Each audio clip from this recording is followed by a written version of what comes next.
Nós temos falado sobre Barnabé. Ele, um homem com seu coração aberto. O texto diz lá do capítulo 4, 23, que ele era um homem bom, cheio do Espírito Santo e cheio de fé. Você quer ser um Barnabé? Diga, eu quero. O homem é Barnabé, como a mulher sempre é diferente do homem, ela tem um ar de beleza. A mulher é Barnabela. Barnabé e Barnabela. Então, você é uma Barnabela. Você também. É a mulher que tem o espírito de Barnabé, mas com a beleza da mulher. Nós vimos na segunda mensagem que eu preguei, irmãos, que esse homem, ele viu na vida de um outro homem chamado Saulo, uma grande potencialidade nele. Saulo era temido pelas pessoas, mas Barnabé acreditou que ele seria um homem redimido, usado, extraordinário para o reino de Deus. Acreditou na salvação de Saulo. Aquela pessoa que você acha, essa aí não vale nada, esse cara não vale nada para os outros, mas para nós, comece a acreditar pela fé, visualizar aquela pessoa nas mãos de Deus e sendo usadas pelo poder de Deus. Você crê nisso? Diga amém. É isso que Barnabé fez. Então, um homem que abriu portas, alguém que ninguém queria abrir porta, os próprios apóstolos em Jerusalém com as portas fechadas para Saulo. Barnabé disse: Saulo, você é meu discípulo, vou cuidar de você, eu vou abrir as portas para você. E nós vimos isso alguns domingos atrás. E hoje eu quero falar sobre essa terceira mensagem, desse homem bom, esse homem cheio de fé, esse homem extraordinário, que ele é um homem humilde. Barnabé foi um homem humilde, de verdade. E vamos ver também que ele foi um homem que sabia perdoar. O que nós estamos vendo, irmãos, nessa série de mensagens? Aqueles que virão aqui amanhã vão entender melhor, os nossos líderes, que nós estamos investindo no ministério celular. Aqueles que nós queremos investir na vida deles, no discipulado, fazê-los fortes cristãos. Vou entender melhor. Mas lá atrás, irmãos, eu planejei pregar essa série de sermões para você, para todos nós, nos preparando para que haja mudança nos nossos valores. Olha como nós somos. Nós somos assim: domingo eu vou para a igreja. Aí eu me arrumo, vou às 19 horas. Tem a minha vida como todo mundo tem. Aí termina o culto. Aí eu faço a minha concepção. O cântico foi bom, o pastor estava animado, o culto foi abençoado, que coisa maravilhosa. Alguns pegam esse boletim, anota alguma coisa, coloca na Bíblia, chega em casa, coloca a Bíblia na gaveta, não aplicou nada na sua vida, não foi maravilhoso aqui, deu um pouco de arrepio, até chorou, mas não mudou a vida dessa pessoa. Ela volta na semana que vem e faz isso 1 ano, 5 anos, 10 anos, 15 anos, 20 anos. E morre pela graça de Jesus. E vai ter um cantinho, se ele converteu mesmo, um lugarzinho no céu para ele. Mas não vai ter galardão nenhum, nada. Se você pensar, nós somos assim. Nós somos assim. Nós, em tese, porque nós temos pessoas aqui maravilhosas, que têm tido paixão. Eu vejo gente aqui cuidando de pessoas, trazendo pessoas, discipulando pessoas, orando, vão na torre de oração, estão engajados nas células, estão multiplicando as suas células, estão fazendo algo. Irmãos, eu sou pastor há muitos anos. Eu prego desde 1970. 70 para hoje, são quantos anos? 44 anos. Presta atenção. Eu tenho cara de menino. Mas eu tenho 44 anos que eu prego o Evangelho. Mas quando eu era jovenzinho, 17 anos de idade, o Espírito Santo de Deus soprou sobre a nossa igreja, aqui no interior do Paraná, porque eu sou daqui. E Deus moveu no meio da mocidade. E quando o jovem assume compromisso com Deus, ele é radical. Quando está no mundo, ele vai lá no brejo. Mas quando está com Jesus Cristo, ele ora, ele busca Deus, ele faz jejum, ele evangeliza, ele prega. E eu me lembro, e a Wanda lembra disso, porque a Wanda foi minha única namorada. Eu namorava com 16 anos de idade e casei com ela aos 23 anos de idade. Eu ia para a praça da cidade, o culto era 19 horas. Nós íamos às 6 horas para a praça da cidade várias vezes. Pegava a minha biblinha, pegava um texto aqui do jeito que eu entendi, pregava para as pessoas que paravam para nos ouvir na cidade de Iporã. O papel do pastor é atiçar os crentes numa fé viva e verdadeira. Quem dá cria é ovelha, não é pastor. O pastor alimenta, o pastor encoraja, o pastor ensina, o pastor desafia, o pastor coloca fogo no coração da ovelha, leva para pastos verdejantes, comida sólida, para ela ter força e saúde e dá cria. Ovelha sadia dá cria e multiplica. Você amanhã está no meio de várias amigas que não têm Jesus, minha irmã. Você, meu irmão, amanhã está no meio de muitos amigos que não têm Jesus. E quem vai falar de Jesus para eles? Eu não os conheço. Meus irmãos, o que eu quero dizer para você? Nós temos que mudar os nossos valores. Nós temos que mudar a forma de sermos igreja. Deus quer usar a sua vida. E nós estamos falando aqui sobre valores. Barnabé nos ensina sobre valores. Os irmãos estão me entendendo ou não? Amém. Valores. Primeiro, o valor de servir. Segundo, o valor do amor. Amar as pessoas. Cuidar delas. Pedir ajuda para uma pessoa que está sofrendo. Irmãos, mudar valores. Irmãos, estão entendendo? Estão entendendo essa mensagem? Sim ou não? Mudar a mensagem, irmãos. Nós temos que mudar. Eu estou mudando, não estou querendo nem púlpito mais.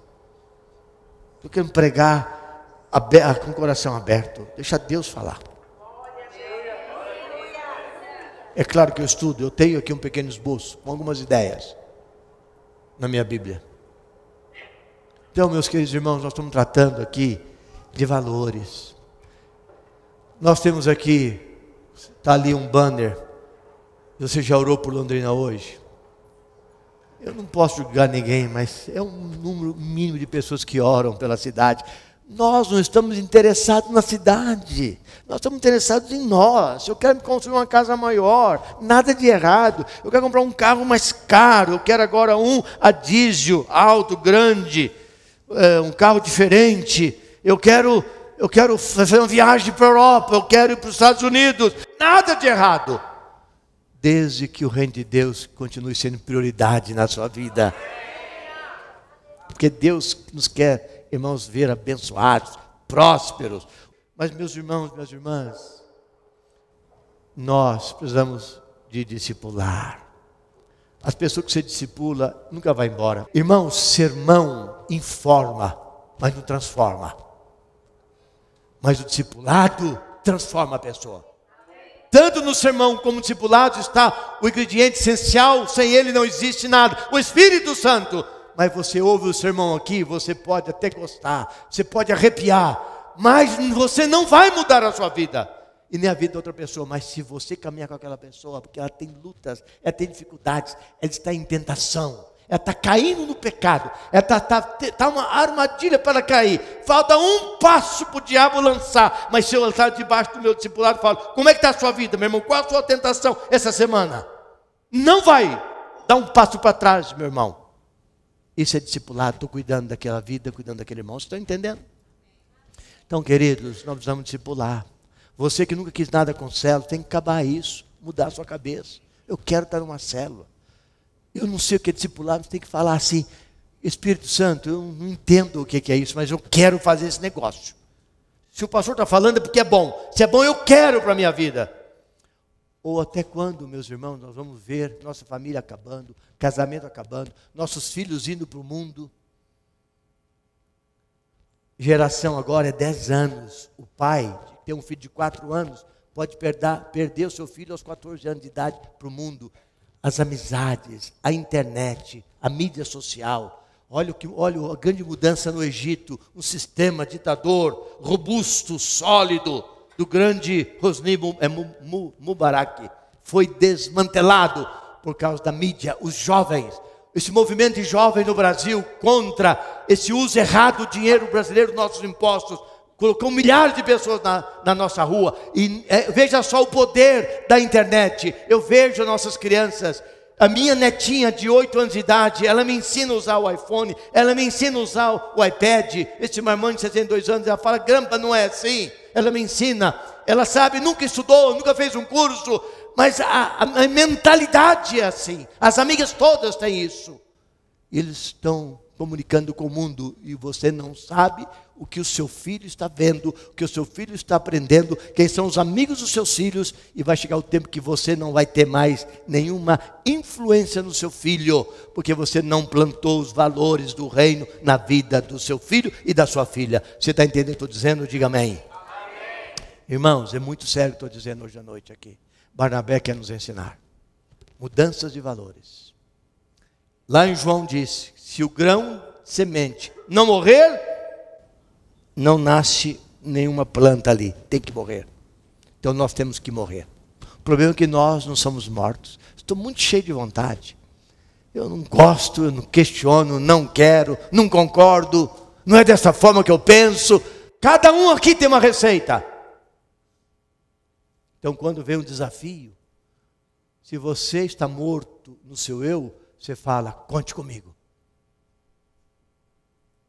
E você é o primeiro. 7h30 da manhã, seu primeiro. É para entrar na célula, eu vou entrar numa célula. Eu vou discipular. Vai ter o carnaval aqui, eu vou me envolver. Nós vamos limpar lá atrás, eu estou junto. Vamos fazer uma campanha, nós estamos juntos. Então presta atenção, meu irmão. Porque o morto, ele não reclama e não murmura. Eu já fiz centenas e centenas, né, Darly, de funeral. A gente faz muito casamento e faz muito funeral, porque uns vai nascendo, aniversário de criança, uma época quando era pastor sozinho, fazia tudo nessa igreja. Graças a Deus, pelos pastores que estão aqui, o pastor Jefferson e os outros, que fazem bastante disso, eu estou bem aliviado hoje. Mas já fiz muito disso. Eu nunca vi no funeral o morto, na hora que estou fazendo a mensagem, despedida, reverendo, esse caixão está muito estreito, muito apertado para mim.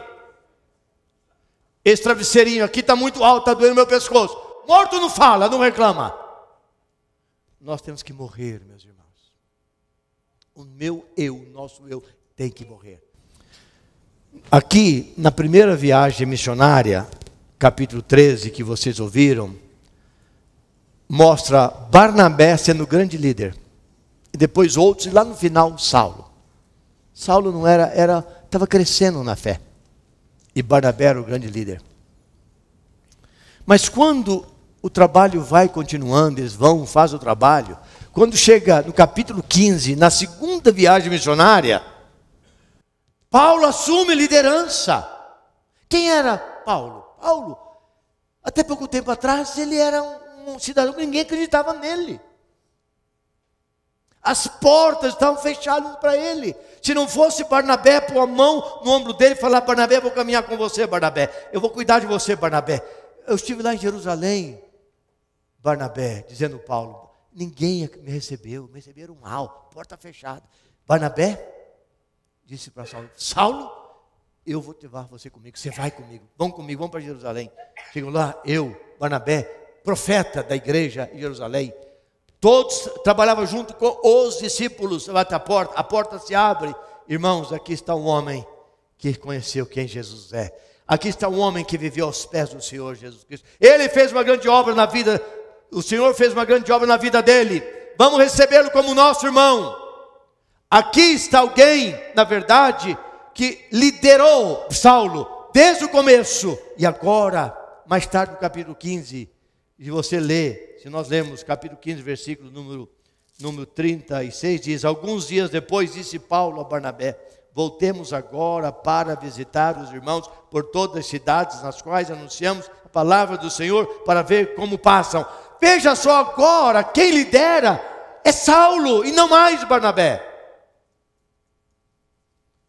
Barnabé podia falar, ô Saulo, que história é essa? Viagem missionária aqui é comigo. Essa é minha posição. Eu sou a autoridade de estabelecer as viagens, aonde nós vamos, quem vai conosco, quanto vamos gastar. Barnabé não disse isso. Que Barnabé era humilde. Barnabé sabia tomar o segundo lugar. Barnabé, para ele, o importante não era a posição, não era o cargo, mas era a missão. Fala assim, missão. Fala para você dizer, missão, missão. Fala mais forte, missão. Que é ganhar pessoas para Cristo. Então, o importante para Barnabé era que pessoas estariam sendo ganhas para o Senhor e sendo discipuladas para o Senhor. Quem estava na frente, que era o líder para ele, era coisa só menos. Mas, irmãos, não é assim conosco. Não, a gente é cheio de... Essa área é minha. Nós estamos sempre aqui resolvendo conflitos entre pessoas. Não, alguém entrou na minha área, entendeu? Avançou na minha área, onde se viu, também não faço mais nada aqui. Não faço mais nada. Essa pessoa é crente na carne, não morreu o seu eu, porque ela não quer assumir o segundo lugar. Ela não quer que o reino cresça, porque achando que alguém está tomando o seu lugar. Eu era pastor de São Paulo, mocinho. Comecei pastoreando em São Paulo, em Santana. E havia um diácono maravilhoso lá. Ele era muito serviçal na igreja, extraordinário. E quando venceu o mandato dele, eu sempre reúno os diáconos e aqueles que estão dando frutos, etc. A gente propõe que eles aceitem serem candidatos outra vez. Ele falou, não, pastor, não aceito ser diácono, mas não, agora eu quero ser presbítero. Eu quero estar no nível superior. Eu falei, irmão, nível superior na igreja? Diácono é voluntário, presbítero é voluntário, todo mundo serve com amor, o reino de Deus. Não, porque presbítero tem mais poder. Eu falei, meu irmão, serve ao Senhor no diaconato. Faça com amor o seu trabalho. É aí que Deus te colocou, é aí que você vai servir. E ele saiu resmungando, nem foi diácono e nem foi presbítero. Depois, mais tarde, teve uma séria diabetes, acabou ficando cego e morreu novo. E o tempo passou na vida dele, porque ele não entendeu o princípio da humildade. Irmãos, nós precisamos ser humildes. Nós vamos abrir espaço. Nós precisamos receber o irmão com amor. Se alguém veio e tomou o seu lugar, você arruma outro lugar. Se alguém veio e você estava fazendo, a pessoa veio fazer, glória a Deus, continua fazendo. Vamos servir. Tem que morrer o eu. Tem que morrer o meu eu. Aí eu vou entender o que é ser líder de célula, o que é ser discípulo, o que é ser discipulador, o que é trazer alguém para a igreja. Irmãos, tem sentido, preste atenção, tem sentido você reunir numa célula 6 meses com as mesmas pessoas da igreja? Você fez uma célula com todos os irmãos aqui da igreja. Passa 6 meses, estão lá as mesmas pessoas. Diminuiu, na verdade, porque uma acabou mudando, etc. Célula, isso não é célula. A célula é o lugar onde eu estou aqui, eu vou trazer os meus amigos na célula. Aqui está outra pessoa, ele vai trazer os amigos dele para cá. Aqui tem outra pessoa, ela vai trazer os seus amigos do mundo para cá. E a célula, os irmãos maduros da igreja, vão acolher com alegria e festa. Estão entendendo? A mensagem está clara? Amém? Olha, você abre um iPhone, você abre um iPad, você abre um computador, está cheio de placas de alta tecnologia. Mas essas placas são sustentadas por parafusos. E alguém disse, os parafusos, por menores que sejam, são tão importantes como as placas mais sofisticadas, as quais os parafusos dão a sustentação dentro de um iPhone. O importante é que as placas e os parafusos compõem o instrumento que comunica, que é o iPhone, o iPad, o computador, seja o aparelho, o raio-x, seja o que for. Então não é, irmãos, a importância não está em ser a grande placa. É tão importante como os parafusos pequenos, menores, que sustentam as placas, são tão importantes, porque eles dão sustentação àquelas placas. E assim tem que ser a nossa vida. Não importa o que eu faço. Deus quer me usar no que eu faço. E alguém diz também, meus amados irmãos, quanto menores nós formos para nós mesmos, mais espaço Deus terá na nossa vida. E esse menor é fruto da humildade no nosso coração.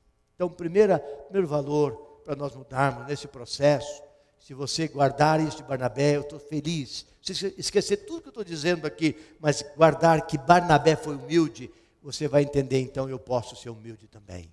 Mas primeiro nós temos que morrer. Segunda mensagem desse texto, irmãos, com ela eu quero encerrar, que eu tenho um inimigo aqui dentro, chama-se relógio. Eu olho para lá e nós tentamos não passar das 9 horas. E ele não para, né? E ele compete com a gente aqui. Mas eu vou encerrar antes que ele bata 9 horas lá. Presta atenção, que Barnabé sabia perdoar. Vamos para o capítulo 15. Nesse capítulo 15, abre sua Bíblia, capítulo 15 de Atos.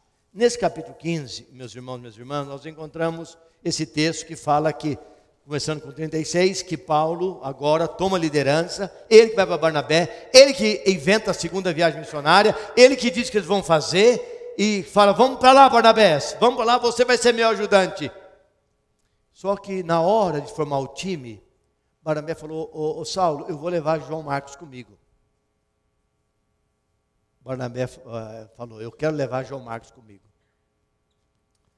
Aí Paulo falou, ô Barnabé, ele pode ir com você, mas comigo ele não vai. Veja, Barnabé, na primeira viagem que nós fizemos, nós andamos um dia só de navio. E quando nós chegamos lá, na cidade de Panfilha, ele nos abandonou voltando para casa. Bebezinho da mamãe voltou para casa e nós tivemos que fazer a obra sozinhos. E agora você quer levar o bebezinho da manhã com você, Barnabé? Barnabé falou o seguinte, Saulo, eu nem me lembrava disso mais. Ele era um jovem adolescente. Toda vez que um adolescente sai de casa, ele sente saudade de casa. E eu sei que é isso, irmãos. Eu saí bem novinho para estudar fora. Tinha dia que eu queria voltar para a casa dos meus pais. Eu morava no Rio de Janeiro. Eu queria voltar, uma saudade da minha mãe, uma saudade da minha casa, saudade do bife acebolado que minha mãe fazia, aquela costela bem assada na minha casa, e eu internado numa escola no Rio de Janeiro, queria voltar para casa, eu entendo isso.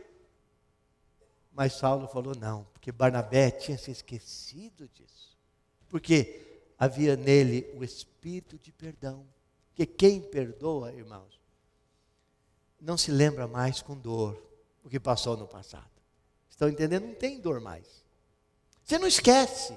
Barnabé esqueceu que João Marcos tinha voltado? Não, ele não esqueceu. Mas aquilo não pesava mais para ele. Mas Saulo falou, olha, João Marcos não vai conosco. E como Barnabé queria continuar discipulando João Marcos, o que aconteceu? Paulo foi para um caminho com Silas e Barnabé foi para outro caminho com João Marcos, fazendo a obra que Deus havia designado para fazer. Mas aqui está o espírito de perdão. Meu irmão, minha irmã, nós vamos aprender a perdoar. Tenho certeza que há pessoas aqui hoje à noite com muita mágoa no coração. Você está carregando ódio há muito tempo de um cônjuge, um ex-marido, uma ex-mulher, um filho adotivo que te deu trabalho, um ex-sócio, o sogro, o cunhado, a cunhada, problema na sua casa, divisão de bens, eu não sei o quê. Você carrega isso há anos na sua própria vida e você nunca perdoou essa situação. Como que eu vou fazer a obra de Deus com mágoa no meu coração? Ao que eu estou falando com o meu discípulo lá, eu começo a mostrar minha amargura para ele, fala, bom, você é igual eu, por que eu vou vir aqui acreditar no que você acredita? Você é igual eu, não tem mudança na sua vida. Não é que ninguém é perfeito, mas o cristão, o discipulador, é aquela pessoa que está livre, libertada, aquela pessoa que está cheia de Deus, pessoa que está cheia do Espírito Santo, nada é difícil para ela, tudo é possível, porque existe o ingrediente da fé, da possibilidade de crer no impossível, tomar posse do milagre de Deus na nossa vida, naquela circunstância, na nossa casa, naquele trabalho, e ela age, ela reage, ela trabalha de forma diferente. Chega nisso, diga amém. Tenho que aprender a perdoar, meu irmão, minha irmã. Por que Barnabé, ele perdoou? Barnabé foi muito impactado por Jesus. E é isso que eu quero que você entenda hoje. Nós temos que ser impactados por Jesus. O que Jesus fez, irmão? Jesus nos perdoou. Nós não valemos nada. Nós somos seres depravados, caídos. Todos nós aqui, irmãos, não valemos nada por nós mesmos. Se não fosse a graça de Cristo, o que seria de nós? Onde nós estaríamos se não fosse a graça de Cristo que nos perdoou e nos deu um novo caminho? Jesus que não lembra do nosso passado.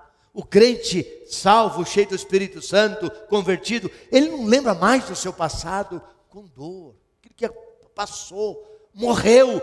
Jesus não cobra. Jesus fica falando: olha, você lembra naquela ocasião? Você lembra quando você abortou uma criança? Você lembra quando você foi infiel à sua esposa? Ah, você lembra quando você roubou o seu patrão? Jesus não faz isso conosco. Ele nos faz vidas novas, pessoas transformadas, e nunca cobra nada de nós, porque Ele espera que a nossa vida seja nova. Quem está em Cristo é nova criatura. As coisas velhas ficaram para trás, eis que tudo se fez novo daqui para sempre. Aleluia, glorificado seja o nome do Senhor. Então, irmão, ele lembrou de Jesus. Ele lembrou aquela história de Jesus com Pedro, com Jesus. Você lembra? O Pedro disse para Jesus um dia: mestre, se for necessário, eu entrego a minha vida pela tua vida.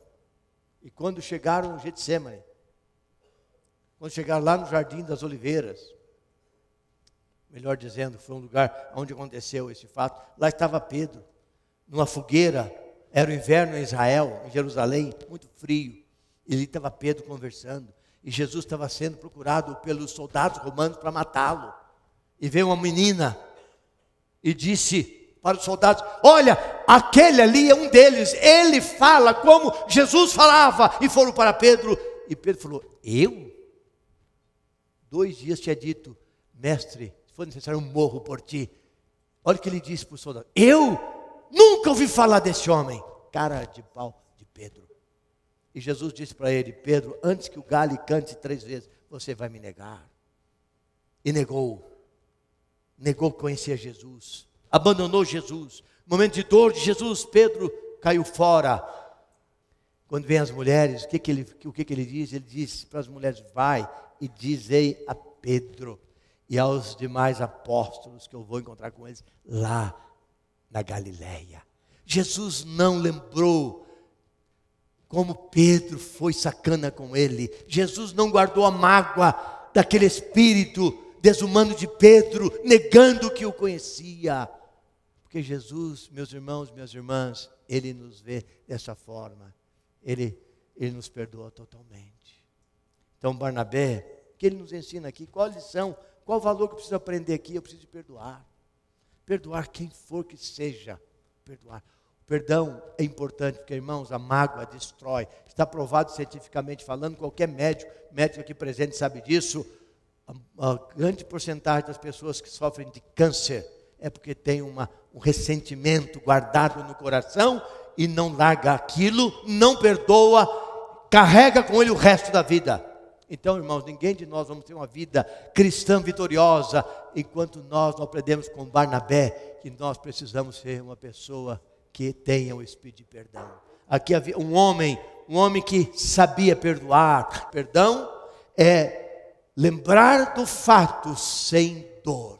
Não é que você vai esquecer, mas não vai fazer dor mais aquele fato na sua vida, na sua história. Perdão é muito precioso, porque ele é uma necessidade fundamental na nossa vida, em todos os aspectos, especialmente no nosso relacionamento com Deus. A falta de perdão é como que algo que vai bloquear o relacionamento nosso com Deus. Lá em Lucas, o mesmo Lucas escreveu Atos, escreveu Lucas capítulo 6, versículo 37, diz: perdoai e sereis perdoados. Nós queremos ser perdoados, mas nós não perdoamos. Nós falamos que somos perdoados por Cristo, mas não perdoamos o nosso parente, o nosso amigo, o nosso ex-cônjuge, o nosso vizinho, seja quem for, por mais que a pessoa tenha feito contra nós. O problema não é dele, é nosso. Nós carregamos. Sabe, meu irmão, minha irmã, pessoa que não perdoa, ela não tem mais alegria na vida dela, em lugar nenhum. Então, é importante, é necessário que nós aprendamos como Barnabé a perdoar. Segundo lugar, irmãos, esse perdão ele precisa ser ilimitado. Mesmo que você ache você ter cara de trouxa. Não importa para Deus, eu vou ter cara de trouxa para Deus. Ela faz isso, faz aquilo. Eu estou morto para mim mesmo. Pedro, no capítulo 18 de Mateus, falou para Jesus assim: mestre, acho que ele estava planejando que ele ia pisar na bola com Jesus, na morte de Jesus. Mestre, quantas vezes se meu irmão pecar contra mim, eu devo perdoá-lo? Mateus 18, 19, 20, por aí. 7 vezes? Porque os rabinos ensinavam que eram 3 vezes. Pedro falou 7. Jesus disse, não, Pedro, é 70 vezes 7. Irmãos, 7 é o número da perfeição. É o número do infinito. E Jesus fala, Pedro, não tem limites para você perdoar. Não tem limites. E Jesus depois, logo em seguida, conta a parábola daquele credor incompassivo, que não tinha nenhuma compaixão. O rei perdoou 10.000 talentos, que era muito dinheiro, e ele tinha um dinheiro emprestado com um homem pobrezinho que pediu 100 denários, que é 10 centavos, 50 centavos hoje, para comprar um pedaço de pão, e ele foi cobrar o homem miserável, pobre, aqueles 50 centavos, quando ele tinha sido perdoado 10.000 talentos. É o que Jesus fez por nós, meus irmãos. Jesus perdoou todos os nossos pecados, toda a nossa miséria, todo o nosso passado. E nós não somos capazes de perdoar aquele coisinha que o irmão fez, uma palavra que a pessoa disse, uma atitude errada, não deveria ter acontecido, mas aconteceu e nós carregamos isso. Com essa pessoa eu não quero mais nada. Se ela senta lá, eu sento do outro lado. Como que o Espírito Santo vai agir na nossa vida, meu irmão, minha irmã? Nós temos que perdoar. Valores, meu irmão, minha irmã, se nós quisermos impactar Londrina com Jesus Cristo, nós queremos, você crê nisso, diga amém. Amém. Que nós queremos impactar Londrina com o Evangelho do Senhor Jesus Cristo, nós temos que trazer esses valores para nós. Tudo vai ser diferente na nossa casa, relacionamento entre os cônjuges, entre os parentes, pais e filhos, e Deus vai restaurando todas essas coisas. Irmãos, eu creio na restauração na família cristã. Não desista, talvez, de um caso que você acha que está perdido na sua família. Não desista. Coloque no seu coração, esse caso é temporário. O Evangelho é maior do que essa circunstância. O diabo foi vencido.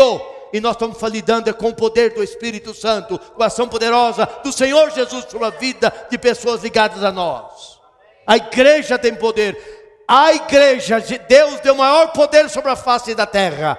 Se 2 pessoas concordarem a mesma coisa que na terra será feita lá no céu, disse o Senhor Jesus Cristo. Então, queridos, eu quero encerrar lembrando que o perdão, ele não só é uma necessidade urgente para lhe curar a gente, não só é ilimitado. Perdoa a pessoa, 1, 2, 3 vezes, é ilimitado. Como o perdão é a única receita de cura para as nossas feridas. Meu irmão, minha irmã, o dia que você perdoar algo que está aí corroendo você há anos, você vai falar, que pena que eu não fiz isso antes. Como é bom estar livre. Você vê aquela pessoa, você abraça, não faz mal, você não sente dor mais.